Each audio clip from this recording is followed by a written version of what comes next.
วันนี้พระเยซูเจ้าได้ห้องให้ต่อนครเยรูซาเล็มเยรูซาเล็มเป็นชื่อที่มีความหมายว่าสันติสุขแต่นครนี้บ่ฮู้จักผู้ที่เป็นเจ้าแห่งสันติสุขคือพระเยซูเจ้าเพราะเขาได้ทำลายและฆ่าพระองค์เมื่อพระเยซูเจ้าห้องให้ต่อเมืองเยรูซาเล็มพระองค์ก็ห้องให้สำหรับชาวเมืองเยรูซาเล็ม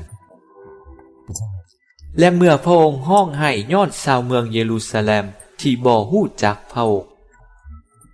พระองค์ก็ห้องให้สำหรับพวกเราแต่ละคนเช่นเดียวกันย้อนพวกเราบ่ฮู้จักว่าพระองค์ผู้เป็นพระบุตรของพระเจ้าผู้จะตายเพื่อไถ่บาปพวกเราหรือว่าอีกอย่างพระเยซูเจ้าห้องให้ย้อนบาปผิดของมนุษย์ของพวกเราแต่ละคน